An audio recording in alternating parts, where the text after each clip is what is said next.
Welcome to the 2017 Antipode lecture. My name is Sharad Chari, and I'm one of the editors of the journal Antipode, along with Nick Theodore and four editors who aren't here: Catherine McKittrick, Jenny Pickrell, Tariq Jazeel, and that's all of us.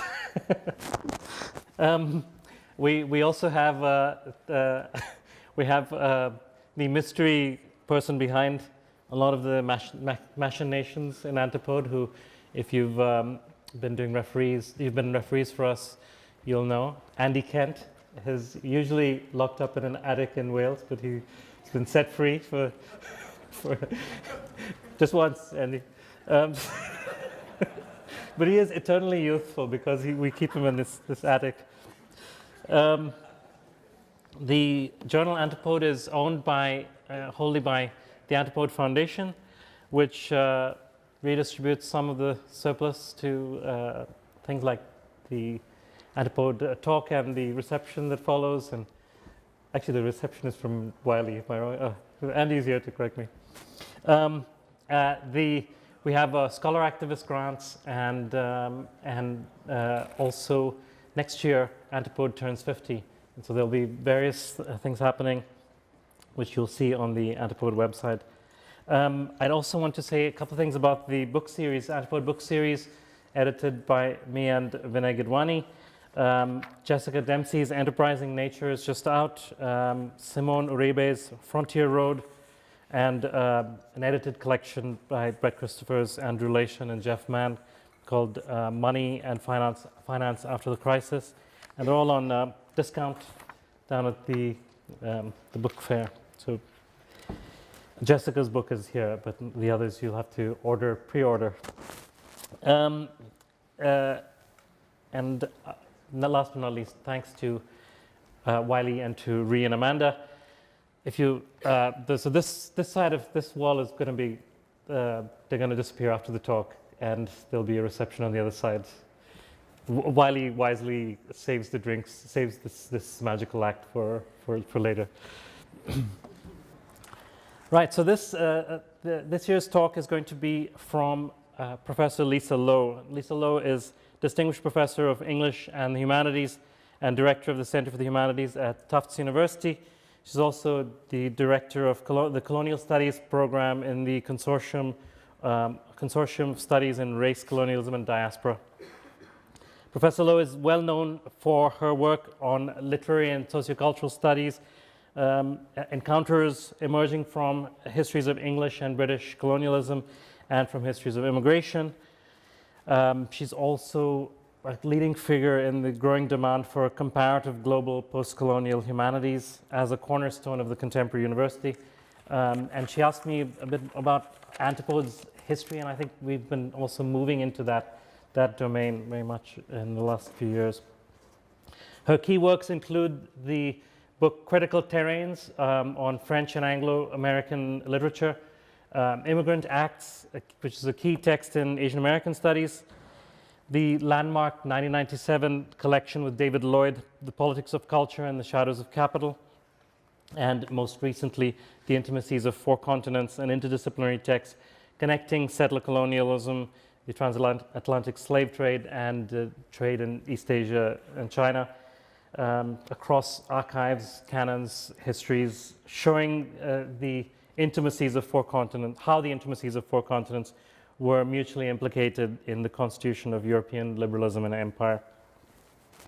Professor Lowe has been the recipient of numerous awards and fellowships, including the Guggenheim Fellowship, and it's really a great pleasure to have her speak to us from her capacious global expertise, also particularly in these dangerous times. Her task is entitled Archives, Sports, Museums. Please join me in welcoming Lisa Lowe to give this year's Antipode lecture.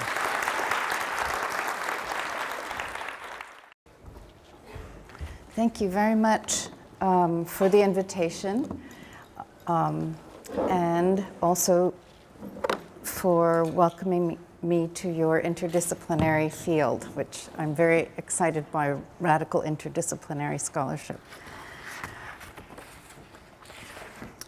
It's become commonplace, of course, to observe that transoceanic trades in goods, peoples, and ideas have had an enormous impact on the emergence of the present world order.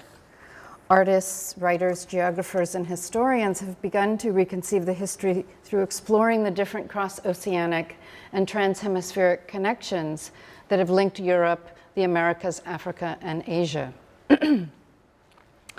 I want to begin my discussion of the conditions that shape our knowledge about this longer course of world history with an installation piece by a contemporary artist, Maria Magdalena Campos Pons, Sugar, which thematizes the histories of slavery, colonialism, and forced labor that enabled Matanzas, Cuba, where Campos Pons was born, to become a leading center for sugar production during the Spanish colonial era. With the expansion of the plantation system in Cuba in the 18th century, there was an enormous increase in the trade in enslaved Africans. Yet by the early 19th century, as Cuban sugar plantations faced competition from British and French West Indian colonies, planters sought to increase production through La Trata Amarilla, importing workers from southern China to Cuba, initiating a new division of labor in which African slaves worked in the fields cutting the cane, and bonded Chinese laborers worked in the mills grinding, boiling, and crystallizing the cane. The Cuban sugar production surged in the 19th century with chattel slavery in place until the late 1880s. Yet the brutal exploitation of enslaved Africans and Chinese laborers in Cuba gave rise to political, sexual, and intellectual intimacies, including their collaborations during the Cuban struggles for independence in the late 19th century. In this installation, Campos Pons, an Afro-Cuban woman with Chinese ancestry, works with black, yellow, and white colored glass to evoke the alchemy of sugar and race, alluding to the Matanzas industry that profited precisely through the manufacture of a racial hierarchy of colonial plantation labor. The colored cakes of sugar appear to grow out of wooden seats into vertical stalks that suggest at once a cane field, rows of human bodies, or a cemetery of makeshift headstones, evoking both the labor and sorrows of workers of color. The alchemy of sugar production alludes both to the conversion of human lives into the wealth and seated power of the Spanish planters, and to the intimacies of captive peoples living together, struggling for freedom. In an interview about her creation of this installation, Campos Pons explained, quote, "It is a very weird experience, like you are touching something you don't know yet," unquote. And I'd like to connect Campos Pons' description of, quote, touching something you don't know yet, with the uncanny presence of a historical past that may be lost but remains, even if invisible, in the material objects themselves. It recalls Toni Morrison's idea of rememory in Beloved, in which the past that is not past has a material thingness, ubiquitous even if unseen. As Sethe explains to Denver, quote, "If a house burns down, it's gone, but the place, the picture of it, stays, and not just in my rememory, but out there in the world." You can, in Sethe's words, quote, "bump into a rememory that belongs to someone else," unquote. Campos Pons' piece evokes the afterlives of what Fernando Ortiz in Cuban Counterpoint referred to as, quote, "the peoples from all 4 quarters of the globe laboring in the New World to produce sugar for European consumption." Ortiz commented that, quote, "sugar was mulatto from the start." It recalls C.L.R. James's observations in The Black Jacobins that the 18th century slave society in San Domingo produced the wealth that permitted the rise of the French bourgeoisie, creating the conditions for the rights of man demanded in the Revolution of 1789. Her piece guides us to touch and feel the presence of the longue durée of colonialism, indenture, and slavery, as what psychoanalysis has termed the unthought known, a forgotten convergence we are unable to think, but may be reminded we once knew. In my recent book, I investigate the emergence of liberal modernity not as a moment in linear historical progress, but by locating it in the obscured connections between settler colonialism in the Americas, the transatlantic slave trade, the East Indies and China trades, and European liberalism. I consider these obscured connections or intimacies of four continents as a type of unthought known, specifying European settler colonial projects in the West Indies as a condition for the transatlantic slave trade to the Americas and later imported laborers. And I examine especially the uses of late 18th and early 19th century liberal ideas of abolition, emancipation, free trade, and representative government, both to the development of political and economic freedom in England and the newly independent United States, and to the improvisation of new forms of conquest, labor, and sovereignty practiced in Africa, Asia, and the Americas, as Britain moved away from strict mercantilism to expanded worldwide trade and from colonial practices of slavery, territorial conquest, and enclosure to new forms of governance linked to the production of value through the circulation of goods and people. Yet such relations are only impressionistically grasped as one excavates unlikely connections across archives and geographies, often breaking with customary modes for organizing history, considering conjunctions such as the convergence of the 1807 Slave Act, the introduction of Asian contract labor to the West Indies, free wage labor, and the colonization of Sierra Leone. I link, for example, the 1833 Act that legally abolished slavery in the British Empire with the ending of the British East India Company monopoly in China and the commencement of so-called free trade, and I connect liberal colonial governance of post-Opium War Chinese treaty ports and the colonization of Hong Kong with the expansion of the Manchester cotton industry that depended upon raw cotton and slave labor on plantations in the US South. As an unthought known, I suggest that we actually know relatively little about these past constellations, that excavating such connections is a bit like touching something you don't know yet, because the interests that form colonial archives and national histories have profoundly shaped and restricted the kinds of knowledge that we are able to have about these global connections. So in my talk today, rather than presenting a revisionist history that would aim to tell a more inclusive or a more comprehensive global history that will correct dominant narratives, I propose instead to reflect on the possibilities and limits of the historical archive itself, and to explore some alternatives in the face of what we might call archival impossibility. We often refer to collected papers as archives, but the archive is also, of course, a way of referring to the parameters for knowledge, or how we read, find evidence, and make legible the complex conditions of the past. Yet interdisciplinary scholars quickly encounter the limits of archives that authorize knowledge about the histories of nations and empires, particularly in terms of explicit interests, those of ruling elites, slave owners, colonial administrators, and the archives that deny indigenous, enslaved, laboring, and colonized peoples the humanity and presence that they accord the free liberal persons and societies in which they are enfranchised. I refer to this work as interdisciplinary, not only in the sense that we work with a variety of materials that each in themselves would require an interpretive expertise, whether primary historical documents, maps, performances, music, visual culture, material culture, literature, but also in the sense, also interdisciplinary in the sense that institutionalized disciplines are frequently characterized by an absence or devaluation of precisely the subjects, communities, and histories, as well as the links that are of interest to our projects. The way an interdisciplinary scholar reads archives certainly overlaps at times with historians or historicist literary critics' work, whose empirical approach might treat archives as valuable sources of evidence to establish what happened when, where, and to whom.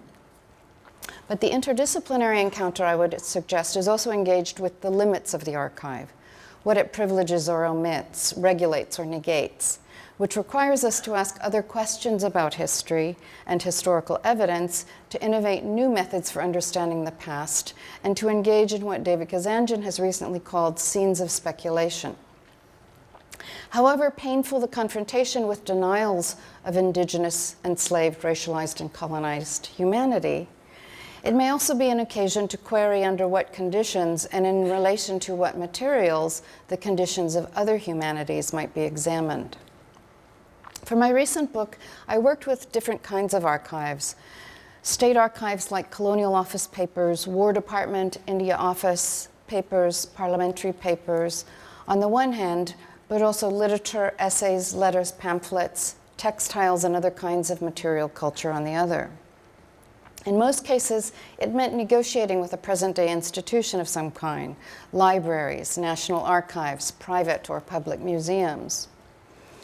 In some cases, it meant reading established texts or artifacts, not for what they conveyed, but for how, reading for ellipses, absences, conspicuous misinformation. In others, it required reading across disparate archives, canons, and geographies, linking objects or areas customarily treated as independent or separate.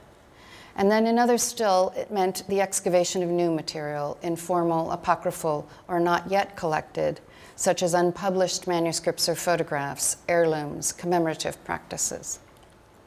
Whether National Archives, parliamentary records, and Colonial Office papers, ships' logs, plantation archives, parliamentary records, and immigrant labor contracts, the archives in which human life is foreclosed are not stable, transparent collections of facts.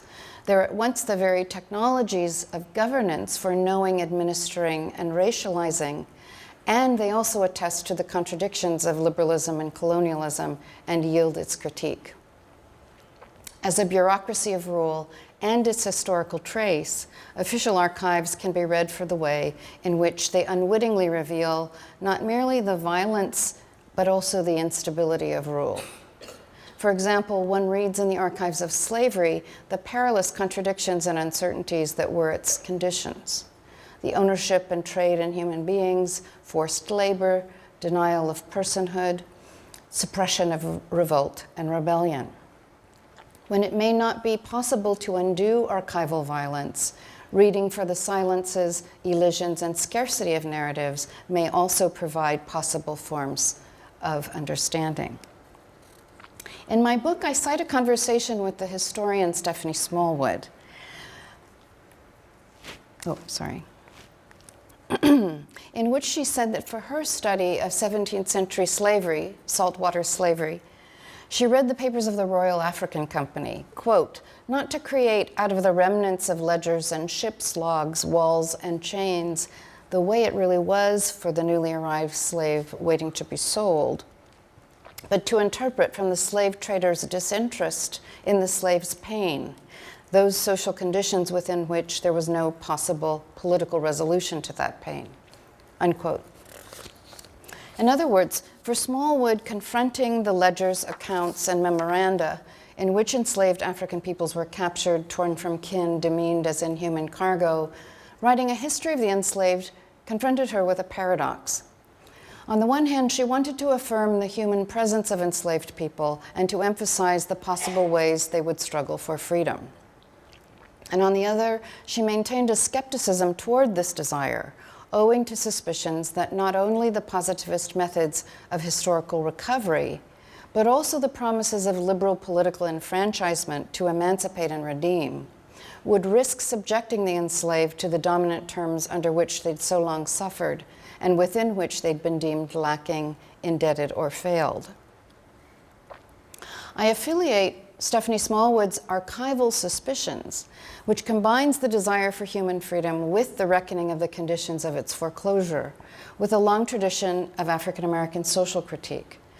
From W.E.B. Du Bois's observations in Black Reconstruction, that slavery was not an aberration of American democracy, but its central contradiction, to Saidiya Hartman's critique in her Scenes of Subjection that abolition and political emancipation have been inadequate to repair the catastrophes of 19th century slavery.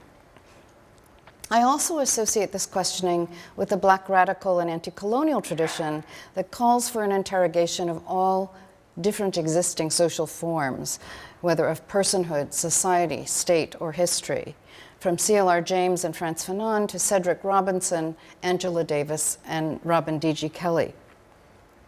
In light of the continuing expropriation and disposability of Black communities, Black feminist geographer Catherine McKittrick has analyzed the persistence of racialized geography that issues from transatlantic slavery and colonialism, and she elaborates an alternative map of the world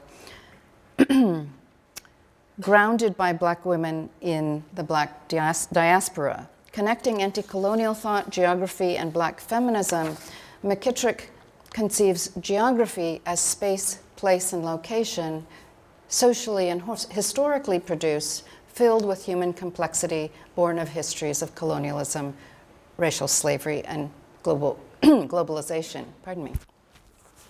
Black queer theorist Roderick Ferguson targets the epistemological subjection of Black multiplicity to liberal forms of person, sexuality, and humanity, emphasizing how interpretive normativity suppresses historical and living alternatives.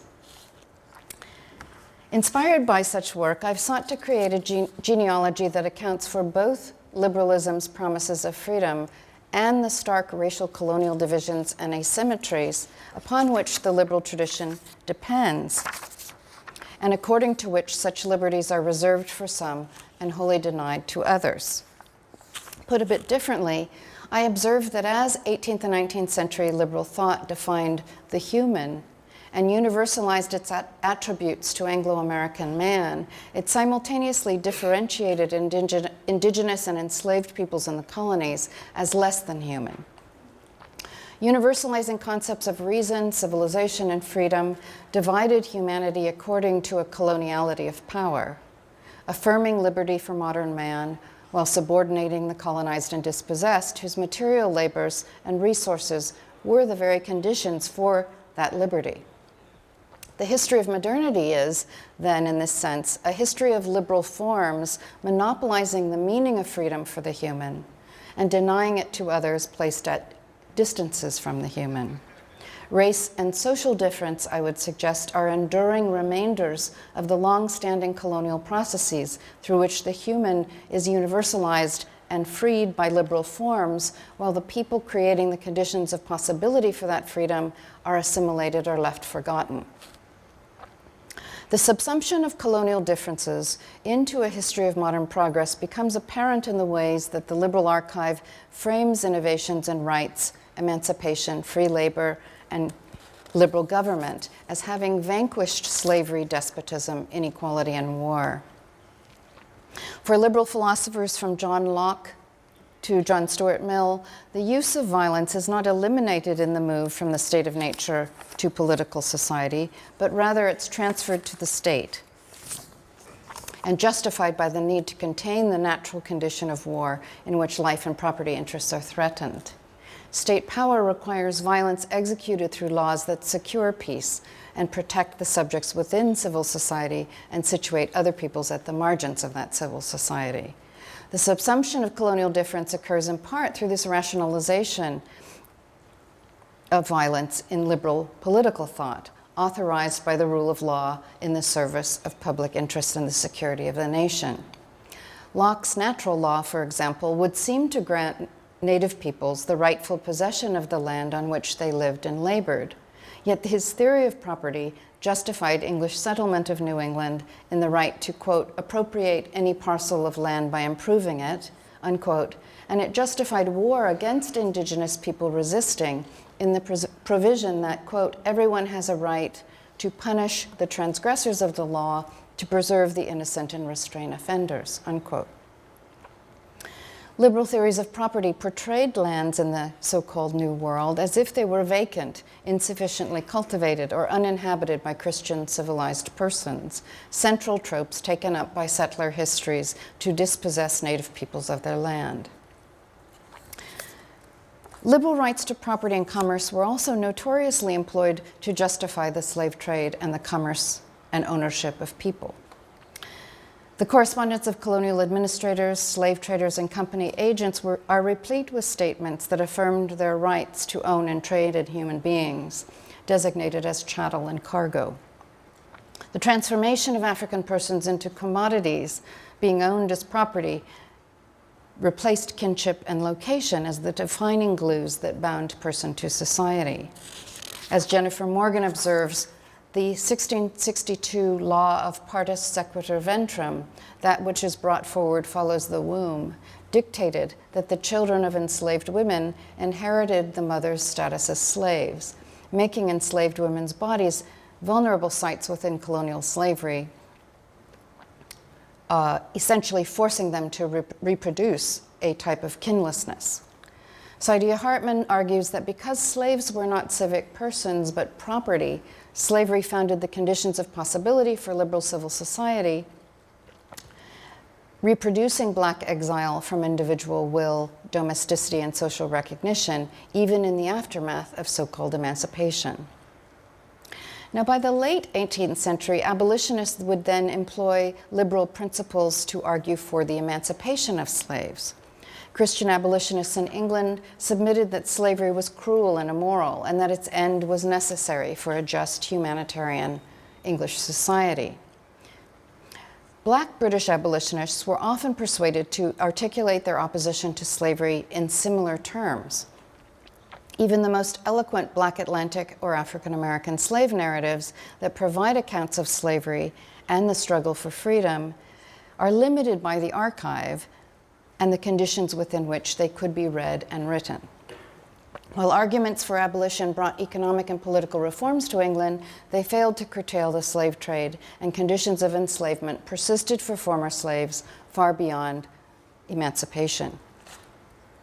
Abstract notions of individual rights neither removed social barriers nor included the material means necessary to fulfill the promised freedoms, and liberal abolitionist arguments were less important to the passage of the Slave Trade Act and the Slavery Abolition Act than were the dramatic revolts and everyday practices of enslaved peoples themselves. Arguments for abolition and free labor were then also employed in the British plan to rationalize the importing of Chinese and East Indian indentured labor to West Indian colonies.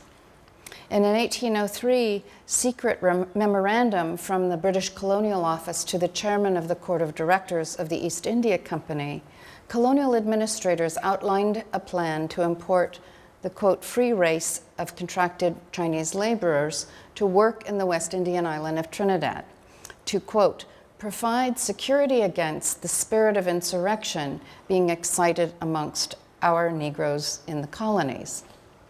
The secret commission to obtain Chinese labor suggests that British decisions to end the slave trade in 1807 and slavery in the empire in 1834 were equally pragmatic attempts to prevent black rebellion in the wake of slave revolts across the West Indies, and also to create new forms of labor, profit, and empire that brought together colonial slavery in the West Indies and imperial forms of labor and trade in Asia. The British abolition of slavery and the end of the East India Company monopoly have been represented in the historiography as inaugurating the so-called transition from slavery to freedom. Yet freedom no more described the coerced workers from coastal China and India or the indigenous peoples from whom the colonizers had usurped land and local knowledge than it did the former slaves.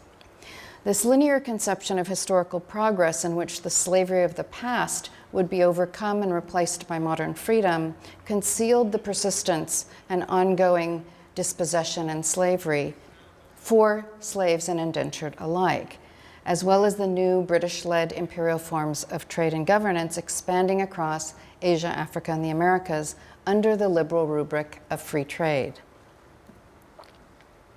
Mercantilist strategy in the 18th century had been based on a zero-sum fiction in which companies aimed to accumulate gold and silver bullion through controlling production in colonies, monopolizing particular industries, and seeking a positive balance of trade. Increasing competition for trade in the Americas, India, and China gradually gave rise to a very different economic rationality, one which suggested that trade was not finite, not zero-sum.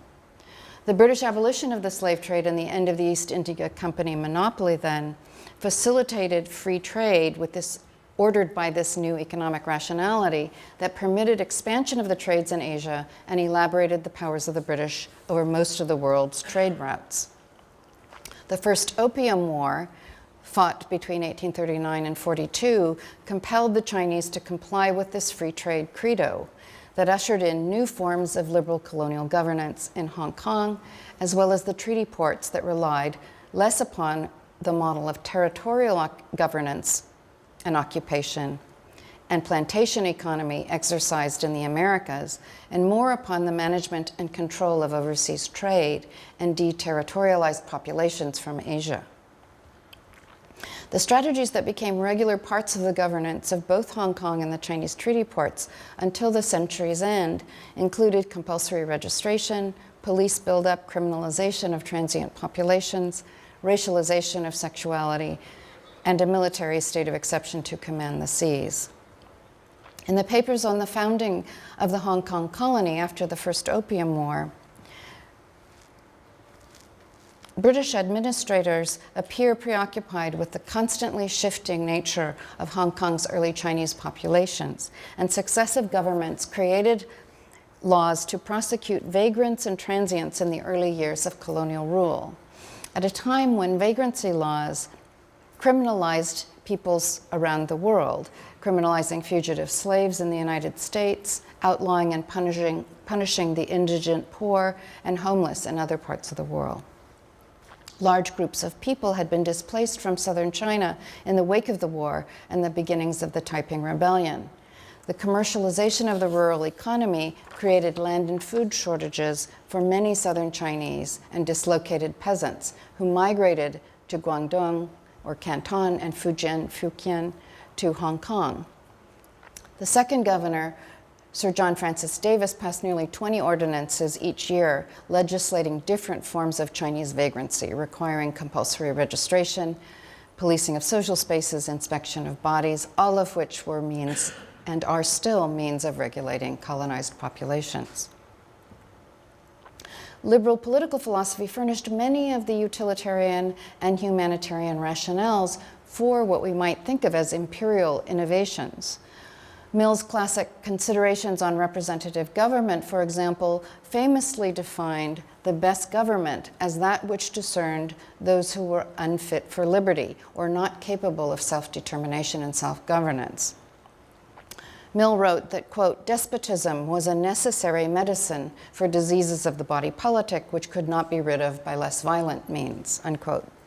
His treatise on liberal government, then, was as much a provision for the colonial state's necessary use of force and monopoly on violence to maintain order and progress as it was a blueprint for democratic representation. In Hong Kong, Chinese were required to carry a registration card at all times or faced imprisonment and deportation. Other ordinances criminalized a wide variety of daily life activities, including loitering, petty theft, or simply being caught on the street. By the late 1840s, a large Chinese population displaced by the war was criminalized as vagrant, producing many of the migrant so-called coolies who embarked from Hong Kong to the West Indies, Cuba, Latin America, Australia, South Africa, the Western United States, and Hawaii. Thus, the liberal experiment that began with abolition and emancipation continued with the development of free wage labor as a utilitarian discipline for freed slaves and contract laborers in the colonies, as well as the English workforce at home, and then expanded British Empire through the opening of free trade and the development of liberal government. The new imperial sovereignty that operated in the post-Opium War Chinese treaty ports and in the China Sea was intimately connected to the shifts in colonial labor relations in the colonized Americas, including decisions to end the slave trade and to introduce Asian contract labor into the Americas. Free circulation with the rule of law was the hallmark of liberal reason that characterized the 19th century imperial governmentality whose dominion employed both captivity and enclosure and the command of trade and population to maintain the security of the empire. Empire across continents appears to consist in the power to adapt and improvise combinations of slavery and colonialism with new forms of nominally free yet coerced migrant labor. It refines methods for profit that draw from practices resembling both monopoly and free trade. It employs an older style colonial rule with new forms of security to govern free movement outside and beyond directly occupied territories. Liberal freedom linked to the transatlantic world of plantation slavery, to the expansion of colonial trades and brokered emigration in the Chinese treaty ports, constituting the conditions for the unprecedented imperial dominance by British Empire at the end of the 19th century and the succession of it by the United States in the 20th. These conditions that gave rise to emigration of massive numbers of Chinese and Indian laborers after 1840 significantly shaped not only the British and US imperial imaginations, but also the Black anti-colonial and anti-slavery imaginations as well. As European and US American liberalism reckoned with Asia, so too was Asia critical to notions of decolonization and emancipation in the works of thinkers like C.L.R. James, Frederick Douglass, Anna Julia Cooper, Walter Rodney, Frantz Fanon, and W.E.B. Du Bois. For this reason, in Black Reconstruction, Du Bois linked slavery in the United States to global capitalist expansion in Asia. And he situated the African-American freedom struggle within the broader context of revolutions in China, India, Cuba, and Mexico. Du Bois evoked famously, quote, that dark and vast sea of human labor in China and India, the South Seas and all Africa, in the West Indies and Central America, and in the United States. And he asserted that the abolition of slavery and African-American emancipation must be thought in relation to European empire and racial capitalism in Asia and Latin America. Du Bois began and concluded Black Reconstruction with the urgent call that dark and vast sea of human labor, with the urgent call of that dark and vast sea of human labor, even if the formidable task of telling the specific history of Black freedom struggles during the US Civil War and Reconstruction did not permit him to pursue these connections at the same time. Black Reconstruction frames that dark and vast sea of human labor as a recognition across continents that could have been, which might still challenge the consolidation of global capitalism that he argued the suppression of Black freedom made possible. Black Reconstruction is an eloquent, impressive reminder of how the narrative of anti-slavery history acknowledges these intimacies of four continents, yet situates them beyond its scope, flashing up, but still yet to come.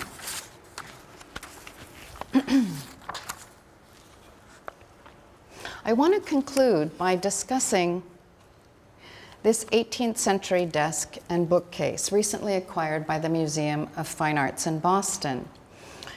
It's said to have been crafted by mestizo artisans in Puebla, Mexico during the Spanish viceregal period. The desk is one of a twin set, probably commissioned in the mid-18th century by a member of the Osorio y de Cervantes family, in whose possession it remained until the late 19th or early 20th century when the family's hacienda was broken up. The outside of the desk is decorated in a Moorish pattern of inlaid wood and engraved and painted bone, in a pattern reminiscent of Islamic architecture, like that of the 8 centuries of Moorish occupation of southern Spain that ended with the Spanish Inquisition of 1492. Yet the style of the writing desk with tall bookcase is fashioned after a traditional Anglo-Dutch style bureau, rather than a Spanish one with wood embellishments that allude to Dutch ripple moldings and German engraving techniques. When the cabinet is open, the interior is painted in a striking red and gold chinoiserie style, in keeping with an achinado tradition in which the Latin American artists borrowed and embellished Chinese and Japanese styles of silk, porcelain, and lacquerware, all of which had been imported from Manila to Acapulco during the 250 years of the Manila galleon trade. From the 16th to the early 19th century, Asian goods were sold in Mexico City's market in the main Zocalo, named El Parian, after the El Parian in Manila, the commercial plaza in the Philippine city that was home to Chinese merchants, and whose port docked ships of Muslim traders from India, Africa, and other parts of the world. While Achinado styles echoed Asian artisanal designs and techniques, they were nonetheless distinctly Latin American, and the piece makes reference to European and Asian aesthetics, the long histories of transhemispheric trades, while forged from indigenous traditions and materials by mestizo laborers in Mexico. On the red interior of the Puebla desk's 2 cabinet doors is a painted map with symbols that have been identified as Nahuatl hieroglyphs or pictographs representing a plantation in Veracruz, more than likely painted later once the piece had been brought from the interior Puebla to Veracruz, the eastern Mexican port from where many goods were transported across the Atlantic on ships bound for Lisbon.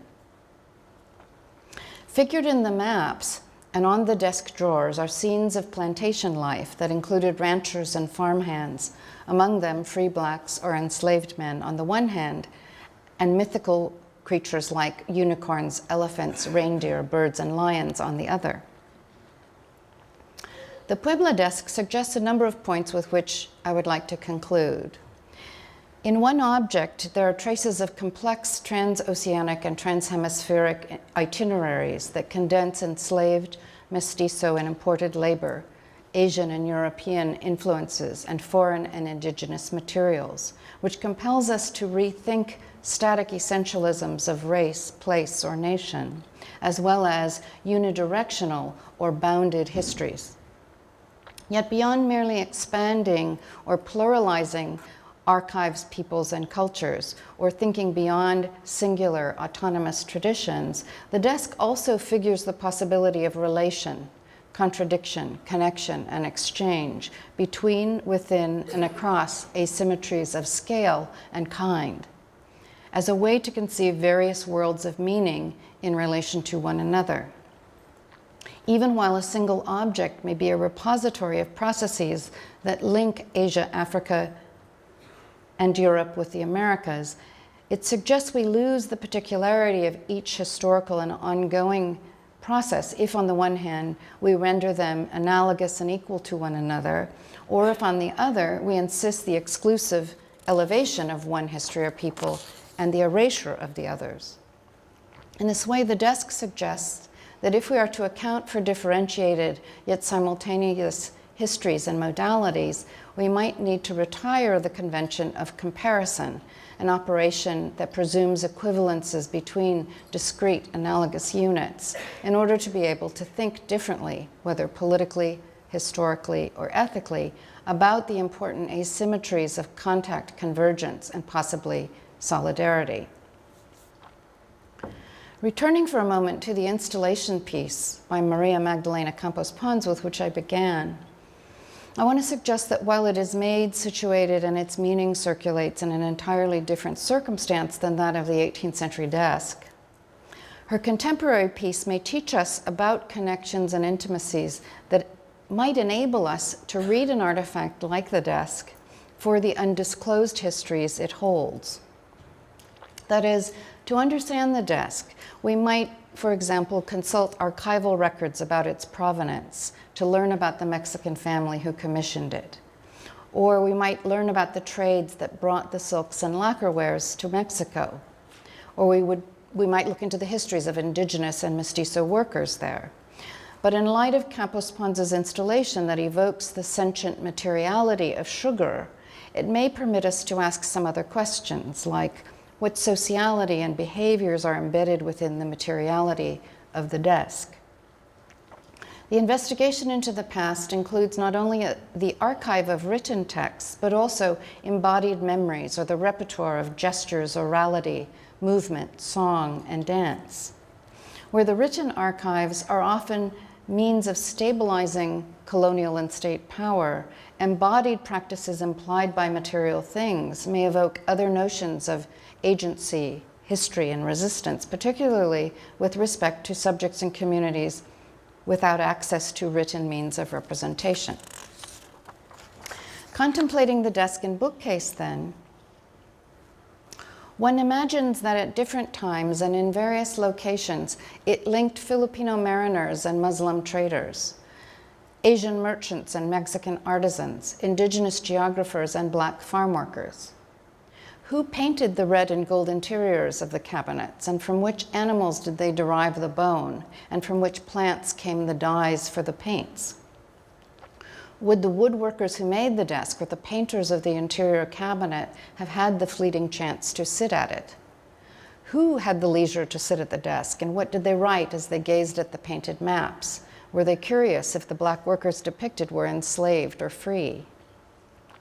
As a material object, made, embellished, traded, and collected, displayed across continents, the desk mediates conditions of production, handling, dwelling, and reception from various communities of designers, laborers, and artisans to colonial states, shipping companies, private interests, public museums, and more, all of which frame the possibilities and the impossibilities for knowledge.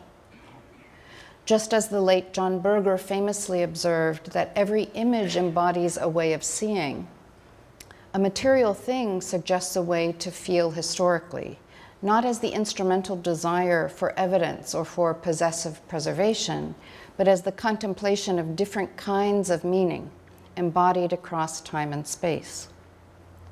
The desk speaks to us about itineraries of colonial trade, the sociality of ports, the sweated labor on plantations, and hand-to-hand exchanges in commercial plazas.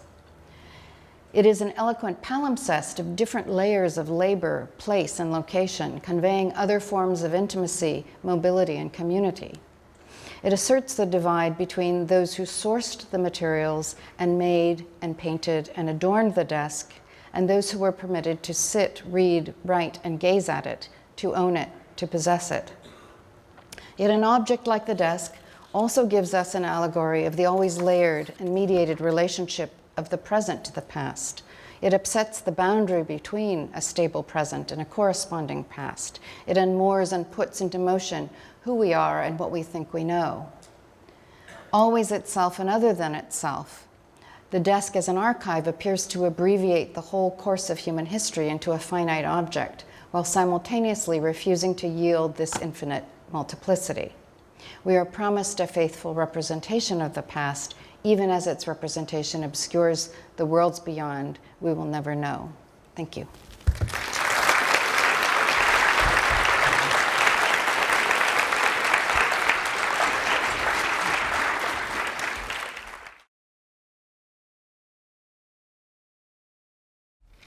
Well, I mean, I absolutely love the way in which you juxtapose these globally interconnected histories with the possibilities in material culture, which I think are very useful.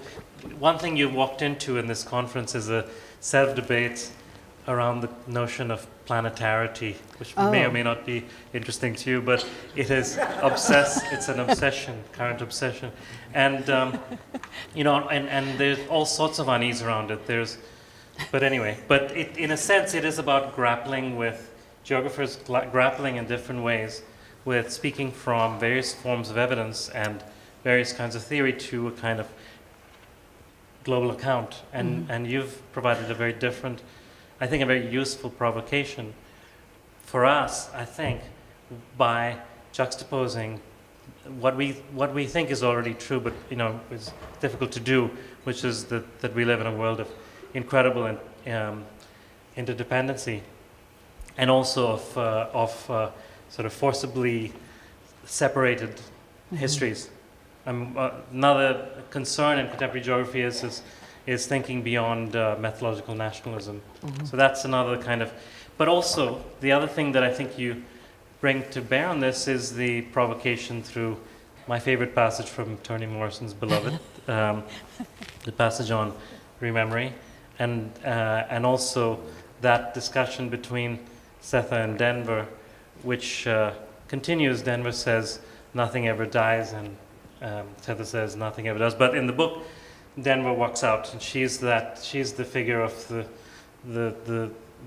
who could potentially be the part of Setha who could potentially be free. So there's this dialectic of freedom and unfreedom, and a potential movement on, and that she's our figure of solidarity. Anyway, but so there's the embodied practice, like the material, the figures the desk and the artistic objects, the objects of material culture, that you sort of try to force us to think about these, histories in relation to these objects. I think that's actually a very difficult and useful provocation to these planetary debates. So I don't know if this makes is useful to the audience, but it's something that I thought of. A site at which within these histories that you point to, the site that I think of where it's impossible to escape the interconnections, and also which has remained unresolved in various ways. It's impossible to think in teleological ways is the Indian Ocean. I mean, just because the Indian Ocean resists, histories and contemporary Indian Ocean resists a neat transition from slavery to freedom, or and it's been a space of nonlinearity, and I wonder if that has been interesting for you or useful for you in thinking of these global connections is your story a smooth story, or are there particular places where the intimacies of four continents present very different kinds of possibilities? I think Indian Ocean might be one of these places. Definitely. It's Should I hard to ask answer? the question Okay. for a talk like this, I must say. I think the Indian Ocean is an incredibly rich site in which to explore layered sovereignty and discontinuous community, migration, trade, all kinds of things that would dispel these notions of bounded sovereign histories. But I suppose what I would say is what I'm trying to do is bring that sense of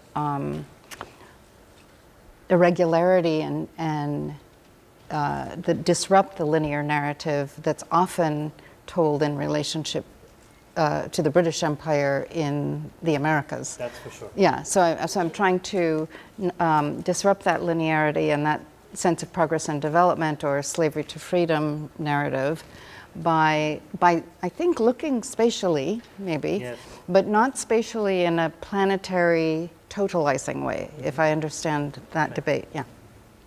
So, but you think, yeah. Questions? One, two. Okay. Thank you very much. It was an amazing talk. I really enjoyed it. Thank you. When you were talking about the aesthetic object, I was thinking about the contingent future history of that object. So like how that object, through its discursive analysis or appropriation, of course, there's one way of looking at it as an unyielding multiplicity, like a non-essential unyielding multiplicity. But on the other hand, thinking about that object, in terms of its future history, like how or where does it go from here through these analysis that we are talking about. And in an interesting way, it jumps out of that history and kind of, in a different way, it is commodified in the academy, and it reenacts the same history which it already has been, through. So I was just wondering, these are the kind of question that, I'm a grad student at Indiana University, so it's like, how to, kind of go beyond this circularity. So, like this aesthetic object, again, as a form of way of being in the world, is again, is incorporated in the same material flows, which were maybe the cause of its production in the first place. Yeah, that's a wonderful question. Firstly, I think I would say that probably it's the way in which the object circulated in the 18th century and in the 19th and 20th, and now that it's been purchased by the Museum of Fine Arts, I mean, I think we could say that it's circulated within forms of capitalist exchange, but very different capitalist exchange. So by the time we get to this period, it's not identical, but it still is definitely circulating and is commodified. But I think maybe the richness and that I'm trying to bring out is not that we would rescue it from capitalism, but that we might read in it a history of that capitalism, and that it would emerge in the reading of it, as opposed to rescuing the object, if that makes sense. The mic. Can I go now? You yeah? Oh, you second person? Okay. Thanks very much. That was fascinating. I have a specific question about spaces. The Indian Ocean has been mentioned as a space maybe that offers another story. But a place I wondered if you had any reflections on whether it comes up a lot in your story is Liverpool. It's obviously a city that is built upon sugar. It's the second city of the British Empire and the oldest Chinese community in Britain, in Europe, in fact. So specifically, do you have any reflections on Liverpool? And then secondly, in terms of the materiality of the urban environment, where does that perhaps come into this? And then particularly in terms of the rereading, the escape, the discontinuity that was in the last question about the contemporary efforts at a post-colonial city.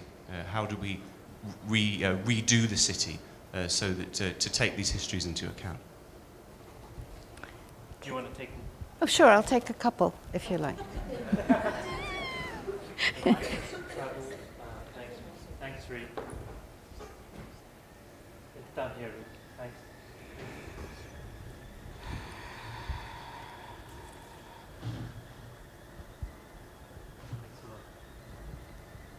Thank you, Dr. Lowe, for your presentation. Your work's been really influential to me. Thank you.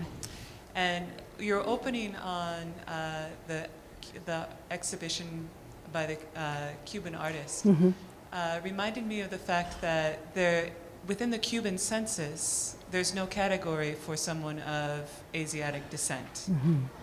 And that raises the question for me of how we generate contemporary archives to create the history of our present that's unfolding. And I wonder if in your work you've encountered novel forms of preserving the sort of intimacies, the transnational intimacies of the present. Great. Okay. Maybe I'll answer those too. Okay. These are really fascinating questions. And I definitely think I'm trying to suggest by briefly talking about Hong Kong and other port cities, that port city is a very rich site for thinking about convergences of slavery, colonialism, industry and manufacture, as well as trade. And that in the port city you would have a unique palimpsest of these global processes within a locality. So it's a unique kind of local space in which you would see, oh, there you are, you would see these much, much larger global and international processes. And in that way, it's a bit like the desk, because you have all of these different kinds of histories inscribed on a local place. And in that way, the materiality of the urban environment would be a place in which we could read that history. And in a sense, it would be an archive of a new kind of archive of transnational phenomena and transnational relation. So that while we might not be able, I mean, there may be a way in which census categories, for example, like national archives rely on very fixed classifications that we would associate with forms of rule and discipline, regulation, and that would erase particular kinds of knowledge. If we looked at the materiality of an urban environment or a port city, it might disclose more different kinds of categories. Did you want to say something about Liverpool?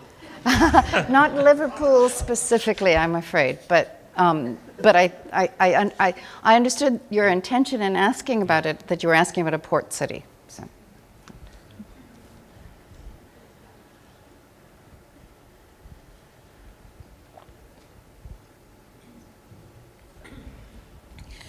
Thank you for a really fascinating talk. So I'm not familiar with your latest book, so this may be a really naive question. So my question is, you talked about the East Asian trade of both people and goods and ideas, and you touched upon the South Asian context. Does the book cover the part of the colonial history that is very South Asian, that formed and transformed the British Empire and fueled some of that slavery and the Industrial Revolution? And that's the first part of the question, so it's a yes, no. And the second is... Yes. Okay, all right. I would love to hear about more of that, but I would just get your book. And the second question I have is, as somebody who works in South Asia, archives are a luxury. You almost have to go to London to find those kinds of archives. So the archives that I work with in spaces of enormous flooding and storm surges, they don't exist, right? So yes. It's oral traditions and oral histories. The luxury of having photographs is such a privilege of whiteness, right? How many people have cameras? And even maps, shifting landscapes, things come, a tornado comes or a tsunami comes and it's gone. So I'm just wondering, like, even your analysis is limited to those kinds of artifacts, right? The pictures, the postcards, the drawings. How do you grapple with telling stories and narratives of spaces that are continually under erasure from both socio-ecological forces, both political nature and whatnot? Because how are there ways that we can try to capture those beyond, well, here's the one little thing that somebody's great-grandmother had, and maybe some text and oral narratives? I mean, how have you been able to navigate some of those challenges? Okay. Maybe I'll answer that one without a second question. I think that I'm very much trying to thematize by speaking of archival impossibility, that there's so many things that escape evidence. Or so, for example, the bombing of Hiroshima and Nagasaki. Everything's obliterated. There aren't things that prove this happened, right? So, in a sense, I'm trying to gesture towards other ways of thinking about knowledge that is not evidence-based, and that might actually be a way of criticizing our evidentiary insistence. So, in the case of where you have tsunamis and destruction, the question is, where might you look for residues or traces of a historical past that's been lost or obliterated? And I think, by just quoting briefly Toni Morrison's Beloved, I think what I'm trying to suggest is that we might think, and looking at objects, looking at material remnants, I'm trying to suggest that we might need to look beyond paper archives that are collected by colonial states. I mean, I think there are very, very specific interests that form those archives. Can I ask you another question that's on the political theory embedded in this project? Because I think it's easy to get fascinated with the the excitement of the creative project, in the archives and in looking at these material objects and reading literature. But there is, you very clearly are centering this project on solidarity between different kinds of unfree labor, right? I mean, that seems to be. You could look at flows of capital through any object. You could look at all sorts of things, but it seems like the center of it is labor and a global. So it's workers of the world unite at the heart of it, I think. It is in a different way, as a provocation. Yeah, And the second thing is that when, in relation to all the work that's now out there on objects, object-oriented ontology, to imperial debris and all that, ruination, you bring it back to the Black radical tradition, and through Du Bois's provocation that there's no freedom in general without the fetter that is Black unfreedom, that connects both these things in a way that I think is quite a. I mean, is that reading? Well, I would just in terms of political in theory terms at of the the heart political your- stakes, I would agree with what you're saying, but with one caveat, which is that at the same time, I'm trying to suggest that one of the implications of Black Reconstruction and Du Bois's political thought and the conjuring of this vast dark sea of human labor is that there were obstacles to it. Some of the obstacles were property holding classes of people and backed by states, but some of the obstacles are also our categories for knowing. And so in interrogating archives as the parameters for knowledge and recognition, I'm also suggesting that part of the reason why this doesn't come together is because we see these histories as isolated, or we see labor as a very particular kind of labor, right? So what I was trying to suggest in relationship to the desk was that there are many different kinds of things that could be construed as labor here. There are the field hands on the maps, but there are also artisanal labors, affective labors. So I think there's a certain kind, in order for this workers of color to unite, to come to pass, there are certain kinds of obstacles that are epistemological and archival and conceptual as well, I'm trying to say. So does that make sense? So that's yeah. It connects the craft question with the political. Yeah, thank you so much for the talk. I wanted to ask you about the history of the archive itself, and to question your representation of it as something that has always sought to produce singularity or a consistent story, a dominant theme. Because that really jarred with my own experience of, say, particularly reading things like 17th century East India Company archives, where multiplicity just confronts you consistently, like something as banal as a company's records of its internal machinations. And it's like pure creates, contiguity. It's lists. But it requires great effort to produce singularity from that, right? So there's a historiography involved of people going back and reproducing a consistent imperial and national story into the archive. I quite agree. Okay, great. No, I quite agree. And I was probably not careful enough in the way I spoke. What I meant was that the historiography is singular. And when I said the archive of liberalism, I didn't mean the actual archive at that point. I was talking about the types of narratives that emerge from these state-sanctioned archives. But I agree with you completely. And that's why, I mean, the work of Ann Stoler is so wonderful and suggestive, but other people as well, that in fact you can read the archive against the grain because it is so multiplicitous and it contradicts itself, and the relations of rule are always crumbling, and you can see people scampering around trying to understand things that they can't understand and repeating themselves and making mistakes. And so I agree completely. So thank you so much for your talk. It was really, truly amazing. And I'm a graduate student, and your book is one that I return to over and over, just in terms of such a clear methodology and methodological reading of how to approach the archives, and specifically your call to read across the different repositories and the ways that you're bringing the different forms of labor and histories into the same analytic frame. I'm wondering if you could talk a little bit about the process, and just in terms of like which archive did you begin, and how did you kind of begin to bring these pieces together?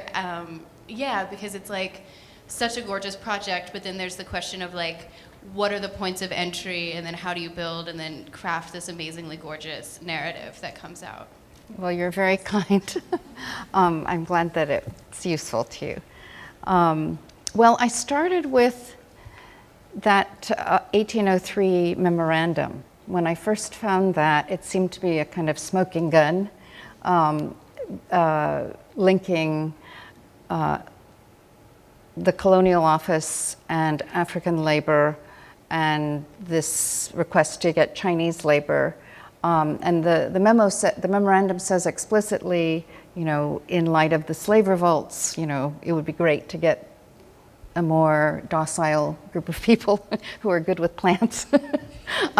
So it was very suggestive. So then, but more seriously, so I think the important thing is I'm not a historian. I mean, the important thing to how I talk about my method, I feel like the imperative for the historian is to be comprehensive and to look at everything and try to figure out what really happened through going through every paper. And I think what I tried to do instead was a little bit of more like detective work, where you pursue certain kinds of clues and trace certain kinds of threads. And then I began to think about the ways in which liberal terms like freedom or contract or exchange or emancipation were being mentioned in the archive. And then it became clear to me that I was also doing a kind of immanent critique of liberalism. And so I organized my search around these different terms: abolition, emancipation, free wage labor, free trade. And it took many years, so it wasn't very methodological. I mean, it wasn't, it wasn't very systematic. But I would just, you know, read for particular kinds of threads of activity, trades, different, at a certain point I was just looking at different kinds of fabrics and where they were traded and who, you know, where they were coming from and what they were being called and that kind of thing. So it was a long kind of process. But I think the key thing, the distinction I would want to make is that I don't think I was operating under the kind of demand that historians operate under, and so that made it a different kind of method. Yeah. What field are you in? Oh, of course. There is hope. I'm sorry. Thank you for that. Okay. No, that was amazing, and that was the perfect Thank you question so I much. think to end Yes, this, okay. this conversation Thank with. Let's just thank you for. Thank you.